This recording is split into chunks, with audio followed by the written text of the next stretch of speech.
안녕하세요. 저는 60대 딸을 가진 평범한 여성입니다.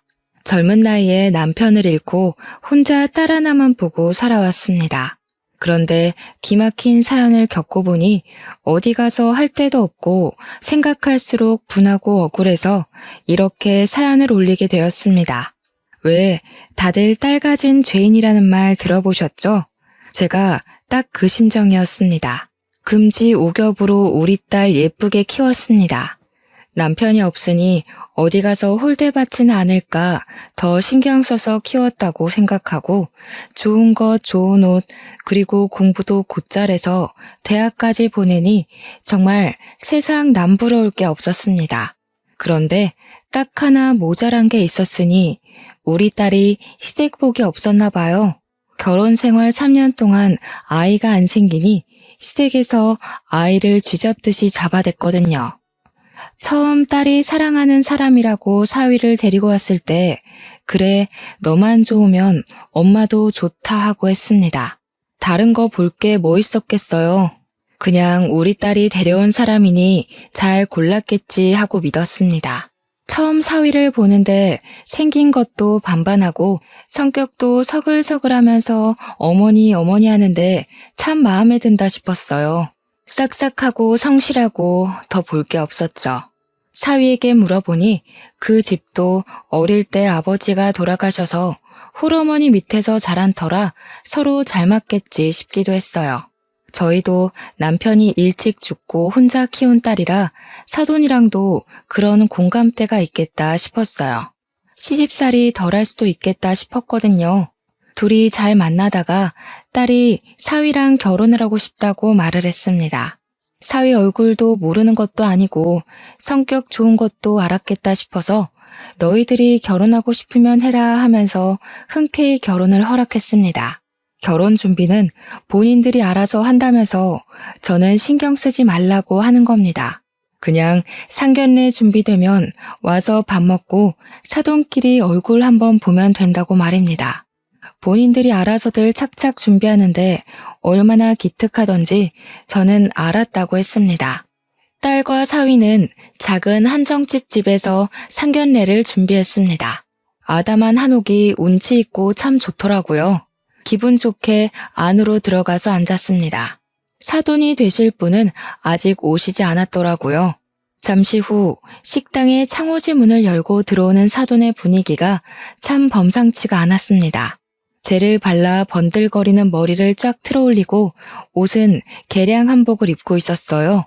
꼭 만신이셨던 저희 할머니 느낌이 드는 겁니다. 그쪽 일을 하시나 속으로 생각을 했어요. 사위한테는 한 번도 그런 이야기를 들어본 적도 없었던 저는 적지 않게 당황을 했습니다. 사위에게 어머니는 작은 가게를 운영한다고 들었거든요. 간혹 다른 일을 하면서도 신내림을 받는 사람도 있다고 알고 있기에 그런가 보다 생각했습니다. 저는 일어나서 예비 사돈께 깍듯이 인사를 했습니다. 말을 붙여보니 전혀 그쪽으로 일을 하시는 분이 아니시더라고요. 작은 가게를 최근에 접고 그냥 친구들과 여행을 즐기신다고 하더라고요. 운치 좋은 곳에 가서 맛있는 것도 먹고 이야기도 하고 한다는 겁니다. 그냥 취향의 한복을 입으시나 했습니다. 그런데 사람을 보면 첫 느낌이란 게 있잖아요. 그 느낌을 지울 수가 없는 겁니다. 뭔가 뒤에 있는 것 같은 찝찝함이 들었습니다. 저도 조금이나마 만신의 피가 섞여서인지 간혹 그런 감을 느끼곤 했습니다. 왜 사람 촉 좋은 사람들이 있다고 하지 않습니까? 바로 그게 저거든요. 그래서 계속 이렇게 안 좋은 느낌으로 의심하는 것보다야 확실하게 물어보는 게 좋겠다 싶어 사위를 불러 물어보았습니다. 모르는 것보다야 아는 게 좋다고 생각했었고 혹시라도 그쪽 일을 하신다면 제가 주의할 점이 있을 것 같았거든요. 그래도 사돈 어른인데 무슨 일을 하는지는 정확하게 알고 넘어가면 좋겠다 싶었어요. 저는 넌지시 어머님이 만신일을 하느냐 하고 물어보니 사위는 제 말을 듣더니 절대 아니라고 벌쩍 뛰더라고요. 자신은 점 같은 거 믿지도 않을 뿐더러 좋아하지도 않고 어머님도 그쪽하고 아무 관련이 없다는 겁니다. 그쪽으로 일을 하신다고 해도 상관없다고 했죠. 저희 집도 윗대 할머니께서 만신을 하신 터라서 그냥 물어봤다고 했어요. 그래도 질겁하기에 저는 사위의 손을 잡고 걱정하지 말라고 다독였습니다. 하지만 감이 이상할 때 좀 더 알아볼 걸 그랬습니다. 그래도 살아온 세월로 느끼는 감이란 게 있는 건데 왜 그렇게 대충 물어보고 놓쳐버렸는지 나중에 후회하게 될 줄 누가 알았겠어요. 딸은 사위와 무사히 결혼도 하고 작은 아파트를 얻어 둘이 오손도손 정말 잘 지냈습니다. 사위도 지극정성으로 딸을 챙겨주는 모습에 결혼 잘 시켰지. 그래 둘이 죽고 못 사는데 사랑하는 사람이랑 시켜야지 하고 안심하고 지냈습니다. 그런데 그렇게 잘 지내던 딸 부부에게 문제가 생긴 건 딸이 결혼한 지 3년 차에 일어났습니다. 결혼한 지 꽤 되어도 아이가 안 들어서니 딸도 스트레스를 받는지 얼굴이 점점 안 좋아지는 겁니다. 넌지시 딸에게 피임하고 있냐고 물어봤습니다. 그냥 안 생기는지 아니면 일부러 안 갖는 건지는 알아야겠다고 생각을 했으니까요. 딸은 피임을 안 했다고 하더라고요. 그때부터 저도 걱정이 되기 시작했습니다. 피임을 안 했는데 3년 동안 아이가 안 생기니 스트레스를 많이 받겠다 싶었어요. 사위는 아이를 아주 많이 원했고 참 좋아하는 사람이라는 걸 알았으니까요. 병원에 가서 검사라도 해봐라 다독여서 보냈더니 병원에 가서 검사도 해보았지만 둘 다 정상이라는 소리만 듣고 왔답니다. 병원에서 기다리면 생길 거라고 애 가지는 게 급하면 인공수정이나 시험관을 하라고 했답니다. 딸도 그럼 인공수정부터 한다고 하더니 어느 날 갑자기 안 하겠다고 하는 겁니다. 왜 그러냐고 물어봐도 대답이 없고 얼마나 답답하던지 원래 속에 있는 이야기를 안 하는 아이라 자기 속도 속이 아닌가 보다 하고 그냥 넘기길 반복했습니다. 조금 더 물어볼 걸 입 닫고 있는 것은 속이 골마간다는 건데 그때 저는 눈치를 채지 못했습니다. 하루는 딸이 찾아왔는데 기운도 없어 보이고 저에게 할 말이 있는 것 같은데 입을 꼭 다물고 말을 안 하는 게 아니겠어요? 그날뿐만 아니라 몇 번이나 저를 찾아와서 아무 말 안 하고 가기를 반복하더라고요. 무슨 일이 있냐 하고 다시 물어봐도 역시 아무 대답을 안 하는 겁니다. 속은 속대로 타들어가는데 물어봐도 대답을 안 하고 가니 무슨 일이 있나 보다 신경이 쓰였습니다. 그러다가 제게 사돈이 저희 집으로 찾아왔습니다. 개량 한복을 곱게도 차려입고 머리를 젤을 발라 틀어올린 사돈은 대뜸 제 앞으로 붉은 종이에 금색 글씨가 쓰인 부적을 여러 장 내려놓았습니다. 사돈어른, 이것을 한 장은 이불 안에, 그리고 한 장은 천장 위에, 그리고 한 장은 현관에 붙여두시고 나머지 한 장을 자시에 촛불 켜고 정화수 떠놓고 제발 딸아이 아이를 가지게 해주십시오. 빌고 나서 촛불에 태워서 부적가루를 정화수에 띄워서 드시면 됩니다. 저는 황당해서 두 눈을 동그랗게 떴습니다. 부적을 몸에 두르고 집에 붙이는 것도 찝찝한데 빌고 태워서 먹으라니 정말 거부감이 생기더라고요. 그것도 무슨 부적인지도 모르는 걸 말이죠. 저는 정중하게 거절을 했습니다. 죄송합니다, 사돈어른. 제가 그런 걸 믿지 않아서요. 이렇게 많은 부적은 필요도 없고 제가 그런 걸 안 좋아하니 그냥 가져가시는 게 좋을 것 같습니다. 제가 그렇게 말하니 사돈의 얼굴이 금세 울그락 푸르락 달아오르더라고요. 사돈이 이렇게 무심하게 있으니까 며느라기한테 애가 안 들어서는 거 아닙니까? 제가 매일같이 신령님께 빌고 장군님께 치성을 드리면 뭐합니까? 여기서 다 제 공덕이 빠져나가는 걸요. 아무 말 하지 마시고 한번 해보세요. 아이들을 위하는 일이니까요. 장군님은 뭐고 신령님은 다 뭡니까? 사위 말로는 그쪽 일은 안 하신다고 들었는데요. 그런 걸로 애를 가질 수 있었으면 조선시대 사람들은 애 못 낳는다고 쫓겨나는 사람도 없었겠네요. 그리고 저도 그쪽으로 조상님이 있어서 잘 알고 있습니다. 사람 일 공덕으로 될 일이 있고 안 될 일이 따로 있는 겁니다. 가지고 돌아가세요. 거보세요. 그렇게 생각하니 애가 안 생기는 거라고요. 아무리 내가 설명해도 속이에 경일 끼면은 알아듣질 못해서 자기 앞에 조상님이 아이를 주려고 데리고 왔다가도 돌아선다는 말입니다. 굿도 하고 산신께 사흘 밤낮을 빌어도 모자랄 판에 이렇게 초를 치시면 됩니까? 이게 얼마나 귀한 건 줄 알고 나는 말이에요. 우리 선녀님께서 기도하고 또 기도해서 지은 영험한 부적입니다. 아휴, 저는 아무튼 그런 거 안 믿어요. 이거 당장 가지고 돌아가세요. 다시는 이런 이야기 꺼내지 마세요. 그런 거 가지고 혹시 애들한테도 강요하거나 하시지 마시고요. 그냥 기다립시다. 아이들이 알아서 잘 할 테니까요. 나이도 아직 젊은데 왜 그렇게 성하세요? 병원 다니면 금방 생길 겁니다. 사도는 얼굴이 시뻘개져서 부적을 집어들고 횡하니 가버리더군요. 그렇게 돌아가고 나니 깊은 한숨이 새어나왔어요. 그간 제게 딸이 말 못한 게 저것이구나 하고 그제야 생각이 들더라고요. 저는 이런 걸 안 믿으니 말도 못 꺼내고 얼마나 고민했을까 하고 말입니다. 저희 할머니가 아무리 만신이어도 저렇게 어이없는 짓은 하신 적이 없었는데 저는 더욱 의심이 들었습니다. 전화를 해볼까 몇 번이나 핸드폰을 들었다가 내려놓기를 반복했어요. 제가 말했다가 또 속만 뒤집는 거 아닌가 걱정이 되었습니다.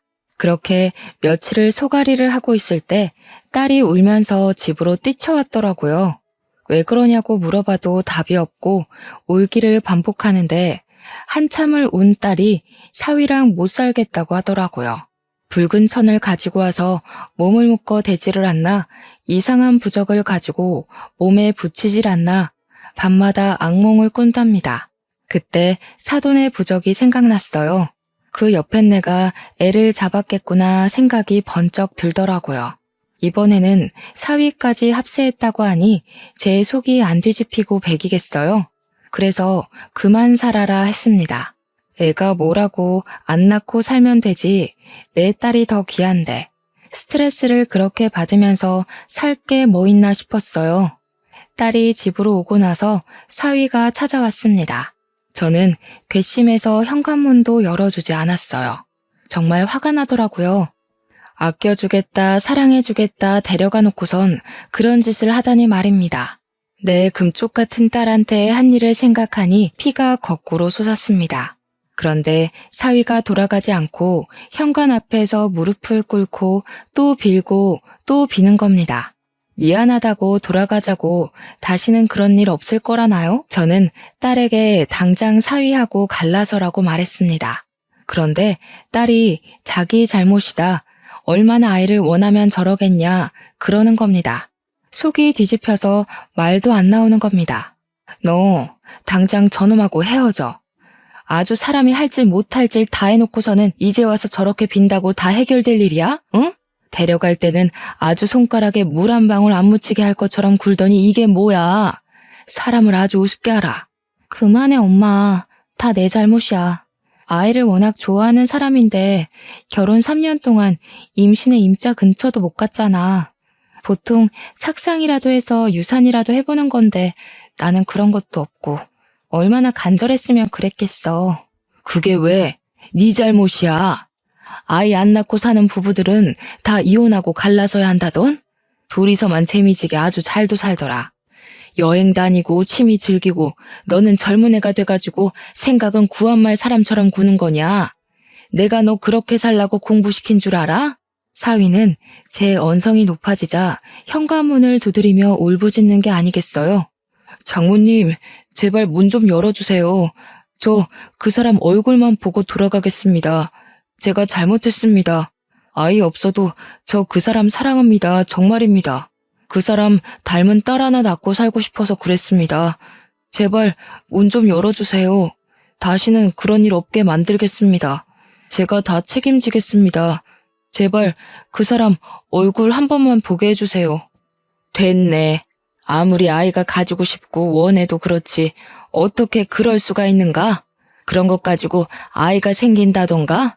아이를 원하면 병원을 다니면 되지 않아. 왜 병원을 못 가게 하고 이런 사단을 만드냔 말이네. 돌아가. 속에서 천불이 나서 저는 정말 냉정하게 사위를 내쳤습니다.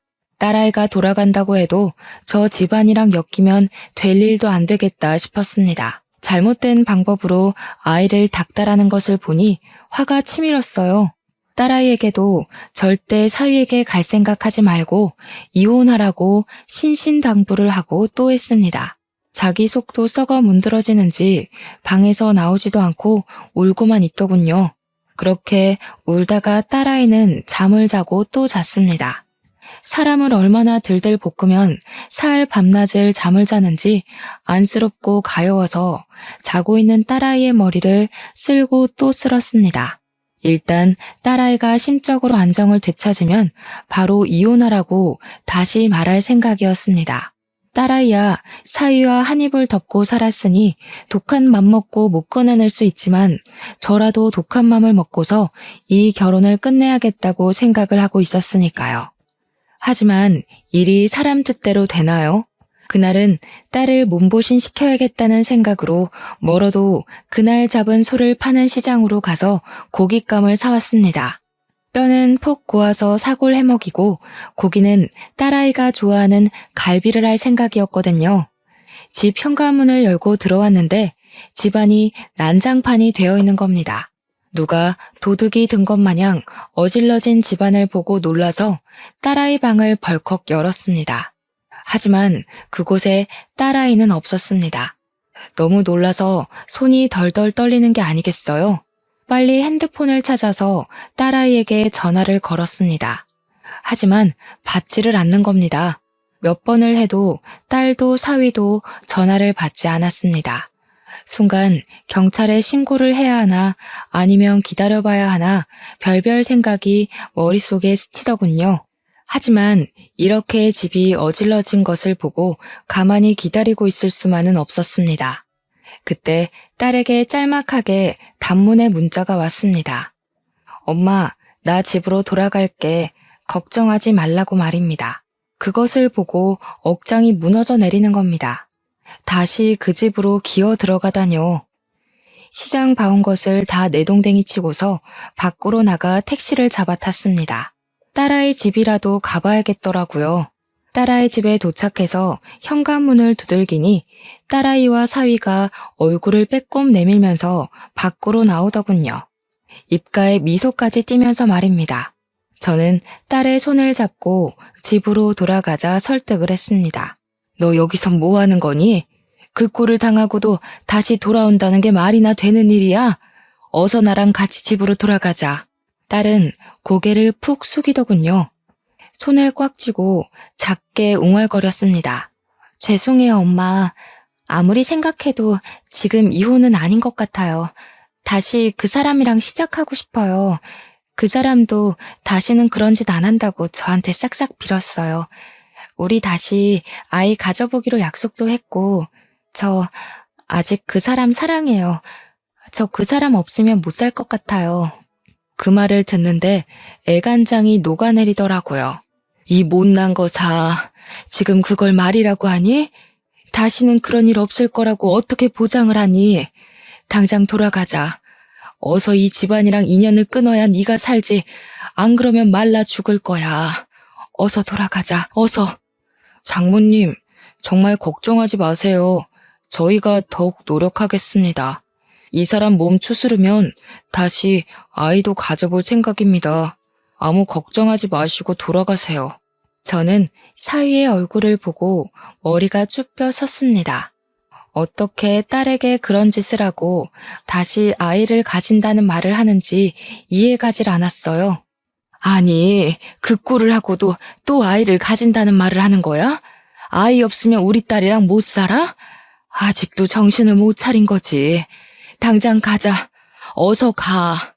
엄마랑 같이 돌아가, 혜선아. 저는 딸의 손목을 휘어잡았습니다. 당장 그 집에서 딸아이를 데리고 나오고 싶었으니까요. 하지만 저희 딸은 제 손에서 손목을 비틀어 빼내더군요. 엄마, 제발 그만. 내 인생이야. 내가 이 사람이랑 더 살겠다는데 제발 그만하고 돌아가요. 나 이 사람하고 계속 살 거야. 정말 기가 막히고 코가 막히더라고요. 아무리 부부싸움은 칼로 물베기라지만 그 꼴을 당하고도 제 딸은 사위 옆에 있겠다고 하더군요. 아무 말 못하고 저는 거기까지 가서 딸 집에 들어가지도 못하고 돌아서 나와야 했습니다. 돌아오는 버스 안에서 울고 또 울어야 했습니다. 그래도 어쩌겠어요. 다 키운 딸이고 자기 스스로 사위 옆에 남아있겠다고 하니까 그냥 내버려 둘 수밖에요. 저는 그렇게 집으로 돌아와 평범한 일상으로 돌아왔습니다. 가끔 딸에게 무슨 일 없냐, 별일 없냐 물어볼 뿐 더 이상 둘 사이의 일에 끼어들지 못하겠더라고요. 잘 지내길 빌 수밖에요. 하루는 밖에 볼일을 보러 가는데 딸아이에게 전화가 온 겁니다. 전화를 받았더니 딸이 기쁜 목소리로 엄마 나 임신했어 하는 게 아니겠어요. 하늘도 무심하지 않으셨는지 제 딸아이에게 아이라는 축복을 내려주셨습니다. 됐다 됐어. 이제 고생 끝났다 싶었습니다. 이게 모두 아이를 못 가져서 생긴 일 아니겠어요. 이제 우리 딸 고생이 끝났다 하고 생각했죠. 몸 관리 잘해라. 잘 먹어야 한다. 항상 조심해야 한다. 무리하지 마라. 저는 딸아이에게 당부 또 당부를 했습니다. 그동안 고생한 딸을 위해 뭐라도 해먹어야겠다는 마음으로 음식을 한가득 준비해서 전화를 했습니다. 특별히 산모와 태아에게 좋다는 보약도 지었죠. 혜선아, 엄마야. 엄마 지금 갈게. 지금 집에 있는 거지? 엄마가 너 좋아하는 장조림이랑 깻잎김치랑 산모랑 태아에게 좋다는 보약까지 지어가니까 조금만 기다려. 무리하지 말고. 알았지? 안 돼.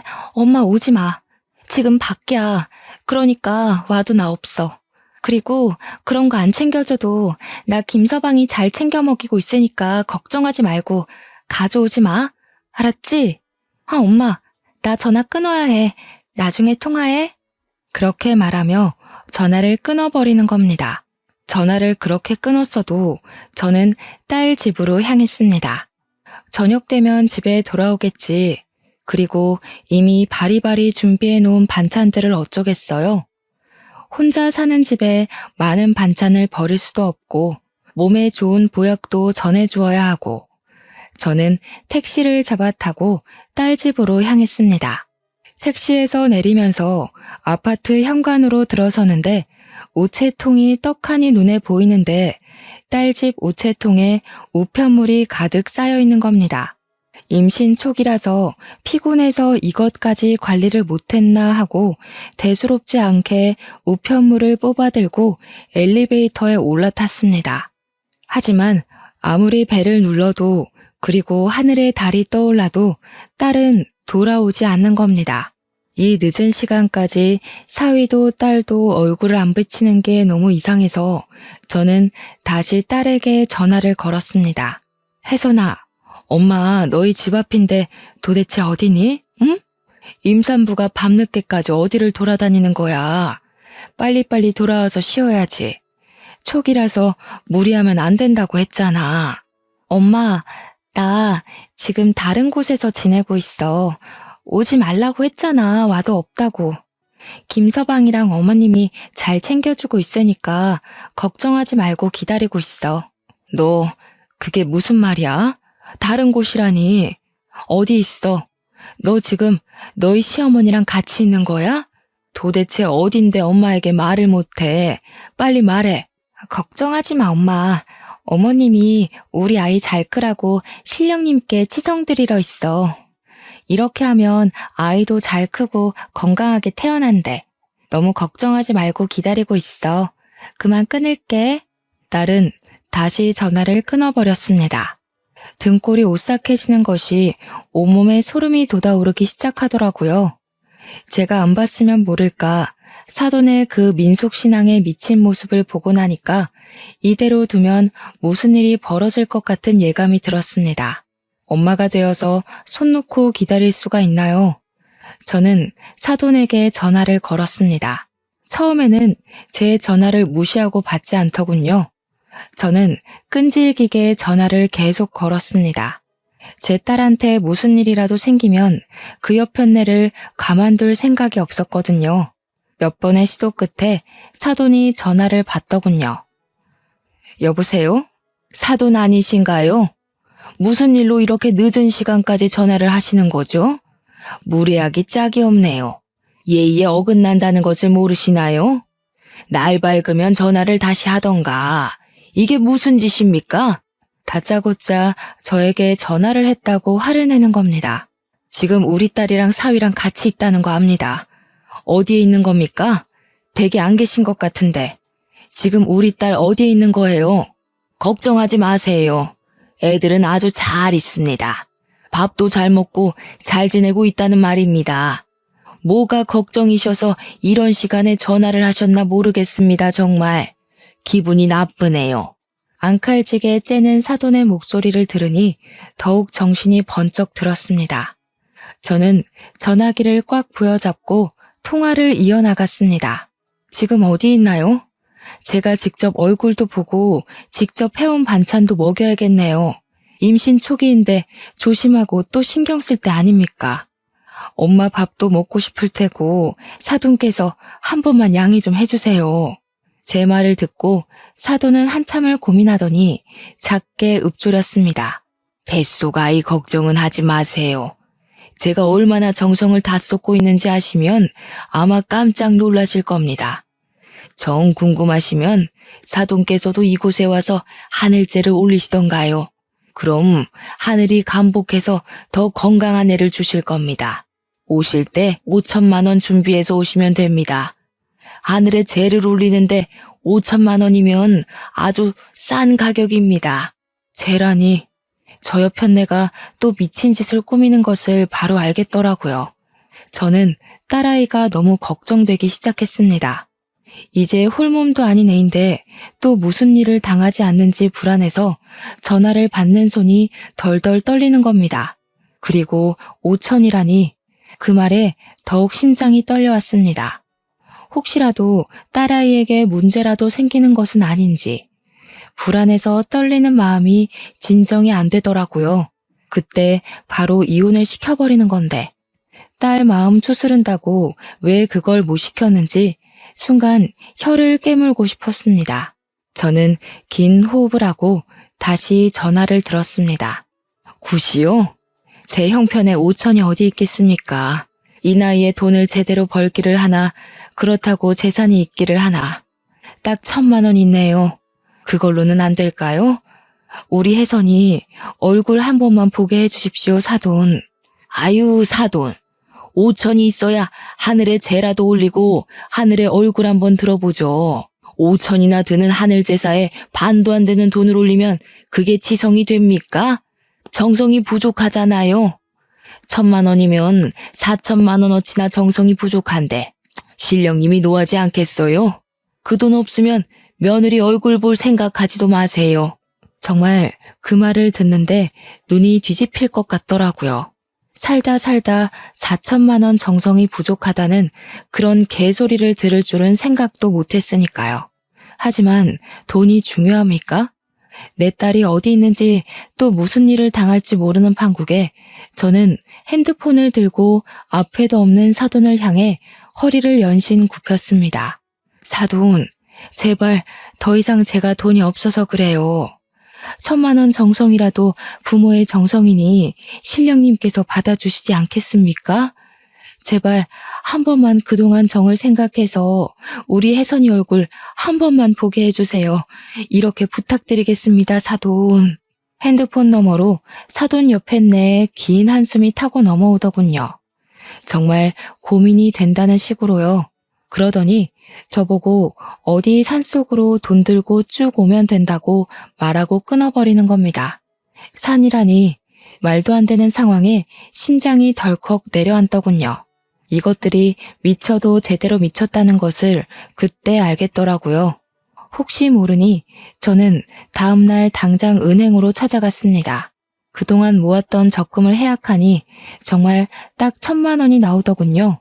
그 돈을 5만 원짜리로 바꿔서 비닐에 싸고 또 쌓아서 가방에 꼭 담아서 품에 꼭 안았습니다. 이 돈은 어쩌면 제 딸을 살릴 돈이라고 생각을 했습니다. 일단 사돈이 시키는 대로 그 산을 찾아갔습니다. 작은 시골 마을 뒷산이지만 산세가 좀 험해 보이더군요. 이름 없는 산에 꽤 깊은 골짜기가 있는 겁니다. 산을 오르다가 저는 이대로 돈을 들고 가면 안 된다는 생각 번쩍 들었습니다. 돈만 빼앗기고 딸을 안 보여주면 큰일 나니까요. 주위를 둘러보니 큰 바위 하나가 눈에 띄더라고요. 저는 풀숲을 헤치고 그 바위 밑으로 가서 주위에 나뭇가지와 넓적한 돌을 들고 땅을 팠습니다. 깊숙하게 판 땅 속에 돈이 든 가방을 넣고 흙을 덮었습니다. 그 위에 돌을 올려서 나중에 찾기 쉽게 표시도 해두었어요. 손에는 이미 시커멓게 흙투성이 되어 있더라고요. 그걸 묻으면서도 어찌나 손발이 덜덜 떨리던지 목구멍이 바싹 말라갔습니다. 혹시라도 올라가서 딸을 그 돈과 미끼로 맞바꿀 생각이었습니다. 딸을 무사히 데리고 산 아래까지 데려오려면 저에게도 무기 하나쯤은 들고 있어야겠다는 생각이 들었거든요. 그렇게 빈손으로 저는 산길을 타고 올라갔습니다. 좁은 산길을 쭉 올라가니 큰 돌탑이 몇 개나 나왔습니다. 산속 돌탑에 금줄이 돌돌 말려있는 게 참 스산하게 느껴졌습니다. 돌탑을 빙 둘러가니 작은 암자가 나오더군요. 암자 옆에서 큰 돌탑이 있었는데 그 앞에서 한 10명 정도 안 되는 사람들이 탑 앞에서 무릎을 꿇고 빌고 있더라고요. 그 모습이 얼마나 기이해 보이던지 그 사람들 속에 제 사위와 사돈도 섞여 있었습니다. 저는 한참을 그 모습을 지켜보다가 그곳으로 다가갔습니다. 제가 작게 김서방 하니 사위와 사돈이 고개를 돌려보더라고요.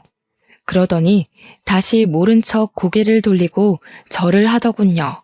저는 할 수 없이 다시 기다려야 했습니다. 한참을 다시 기다린 끝에 사돈과 그 옆에 있던 한복을 차려입은 여인이 저에게 다가오더군요. 딱 봐도 이 사람 보통 사람이 아니다라는 게 얼굴에서 느껴지더라고요. 아직 50대 안팎의 사람인데도 풍겨져 오는 기운이 남달랐거든요. 옆으로 찢어진 눈으로 저를 위아래로 훑어보더라고요. 옆에 서 있는 사돈이 그 여자에게 저를 소개해 주었습니다. 선녀님, 이분은 저희 며느라기 친정엄마 되시는 분이십니다. 신령님께 치성을 드리러 온다고 해서 제가 오라고 했습니다. 사돈어른 치성비는 준비해서 오신 거죠? 이리 주세요. 저는 손을 뒤로 꼼지락거리며 사돈과 그 여자를 번갈아 쳐다보았습니다. 일단 우리 혜선이 얼굴 보면 드릴게요. 우리 애 어디 있나요? 아까 김서방이랑도 같이 없는 것 같던데. 우리 딸 어디 있는 거예요? 얼굴부터 보여주세요. 일단 치성비부터 주시면 보여드릴게요. 이리 주세요. 며느리는 아주 잘 지내고 있으니까 돈부터 주세요. 그래야 딸아이 얼굴을 보여드릴 수 있어요. 돈부터 달라는 말에 심장이 덜컥거렸습니다. 안 주면 안 보여주는 거 아니야? 설마 나를 이대로 내쫓는 거 아니야? 하는 생각이 번쩍 들었습니다. 하지만 어미가 돼서 그곳까지 가서 어떻게 딸 자식 얼굴도 안 보고 오겠습니까? 처음부터 안 가면 안 갔지 그럴 수야 없었죠. 저기 산 밑에 두고 왔어요. 일단 애 얼굴부터 보여주시면 제가 가서 들고 올게요. 얼굴부터 보여주세요. 우리 혜선이 어디 있습니까? 제 말에 사돈의 얼굴이 시뻘겋게 달아오르더라고요. 그게 말이나 되는 소리입니까? 지성비를 두고 오다뇨. 거짓말 치는 거 다 알아요. 돌아가세요. 아무리 딸 얼굴 보고 싶어도 그렇지. 이곳이 어떤 곳인지 알고 그런 거짓말을 짓거리는 겁니까? 그동안 저희가 얼마나 정성을 들였는데 부정이라도 타면 어쩌려고요? 저는 땅을 파서 시커멓게 된 손을 내밀었습니다. 자, 보세요. 제 손 보고 그런 말 하세요. 제 딸 어디 있어요? 정말로 저 산 밑에 숨겨두고 왔다니까요. 1,000만 원이라도 받고 싶으면 내 딸 얼굴 보여달라고. 저는 그렇게 외치며 화가 나서 암자 안으로 뛰어들었습니다. 더 이상의 말싸움은 무의미해 보였습니다. 문을 벌컥 열고 들어간 암자 안은 사방에 오방색 천으로 둘러져 있었습니다. 살면서 이렇게 기괴한 곳은 처음이었어요. 예전에 텔레비전으로 본 전설의 고향이 머릿속에 떠오르더라고요. 온몸이 소름이 돋아오르는데 한쪽에서 딸이 저를 보고 엄마 하고 부르더라고요. 저는 그곳으로 달려갔습니다. 딸은 머리만 빼고 온몸이 붉은 천으로 똘똘 감겨 있는 게 아니겠어요? 저는 너무 놀라서 달려가서 딸의 묶인 몸을 풀었습니다. 지금 뭐 하는 짓이에요? 그러다가 애 떨어지면 사돈이 책임질 겁니까? 지금 애 떨어지지 말라고 저희가 치성제사를 드리는 중인 게 안 보이세요? 그렇게 신생아처럼 묻고 안정을 시켜야 뱃속의 아이도 제자리를 찾아가는 겁니다. 저는 할 말을 잃어버리고 딸의 몸에 감긴 천을 풀고 일으켜 세웠습니다. 일단 이 정신 나간 곳에서 나가는 게 먼저였으니까요. 딸은 엉엉 울고 딸의 바지에는 핏자국까지 살짝 비쳤습니다. 순간 정신이 아득해지더군요. 지금 이게 정상적인 걸로 보이세요? 아니 무슨 치성을 들이면 애를 이 지경으로 만드는 겁니까? 애 밑에 핏자국 안 보이세요? 어떻게 하면 애를 이렇게 꽁꽁 묶어놔요? 들어선 애도 잘못되겠네. 저는 사돈의 얼굴에 삿대질을 하자 사위가 저에게 다가와 제발 그러지 말라고 말리더라고요. 장모님, 제발 진정하시고 저희 이야기 좀 들어주세요. 아이를 위해서 한 일이에요. 얼마나 귀하게 얻었는지 장모님도 잘 아시잖아요. 사실 저희가 임신된 것도 저기 선녀님이 신령님께 치성을 드려서 된 거예요. 이번에도 잘 되라고 빌어주시는 거니까 제발 화 좀 푸세요. 이런 미친 것들을 봤나? 지금 이 상황을 보고도 내가 눈이 안 돌면 사람이야? 자네, 이제 다시는 내 딸 볼 생각 하지 말게. 데려갈 때 다시는 이런 짓 안 한다고 해놓고서 지금 이게 무슨 짓인가? 이리 나오게. 저는 앞에 있는 사위를 밀치고 딸의 손을 꽉 잡았습니다. 그러자 사위가 저에게 달려드는 게 아니겠어요? 저는 바로 앞에 보이는 불이 붙은 촛대를 사위에게 던져버렸습니다. 불이 붙은 촛대는 사위를 정확히 맞고 떨어졌는데 얇은 한복을 입은 사위의 몸에 불이 순식간에 붙기 시작하더군요. 얼마나 싸구려 천을 썼으면 그렇게 쉽게 붙는 건지. 사위가 대굴대굴 구르고 난리가 나니까 사돈이 아들을 눕혀놓고 불붙은 곳을 발로 밟는 게 아니겠어요? 선녀라는 여자는 떠다 놓은 정화수를 사위에게 끼얹고 난리가 났습니다. 저는 그 난리를 틈타서 딸의 손을 꽉 잡고 그곳을 빠져나왔습니다. 밖에 있는 사람들도 불이 나자 허둥지둥 물을 뿌리기에 급급했습니다. 한참을 정신없이 그곳을 뛰어내려오는데 딸이 배를 움켜쥐고 주저앉더라고요. 하혈까지 한 상태이니 저도 더 이상 가는 것은 무리다 싶었습니다. 혹시라도 사돈이 쫓아올까 싶어서 옆 수풀 속으로 숨어들었습니다.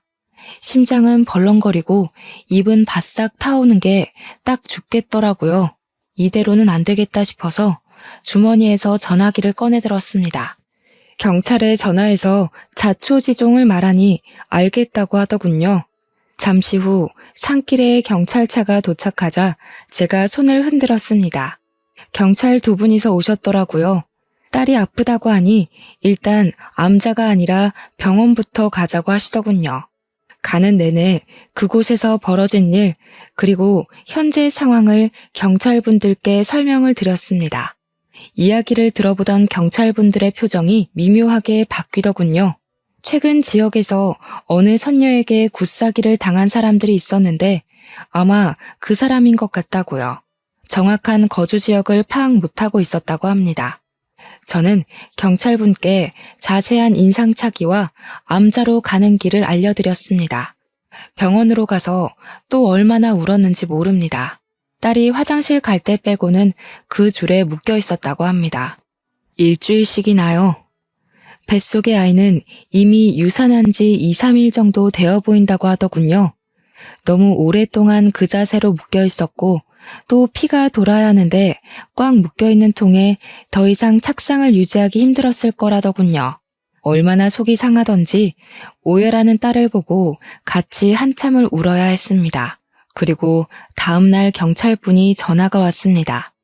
잠깐 서로 와달라고 하더군요. 가서 보니 선녀 사돈이 경찰에 잡혀왔습니다. 이미 굿사기로 선녀는 전과 5범이고 사돈 또한 사기로 전과 3범이라는 사실을 알게 되었어요. 둘이 함께 다니면서 사기를 쳤더군요. 사위는 어디 있냐고 물으니 병원에 있다는 겁니다. 사돈이 발로 낭심을 밟아대는 바람에 제거 수술을 하러 갔다고 합니다. 참 그렇게 아이를 원했으면서도 자기 아들의 대를 자기 손으로 끊어놓다니 참으로 사람 일 알다가 모르겠더군요. 전 이혼 서류를 들고 사위를 찾아갔습니다. 도저히 이대로 지켜볼 수 없으니까요. 당장이라도 이혼을 시켜야 한다고 판단했습니다. 이제는 그 집안이랑 정말 갈라서야 할 때니까요.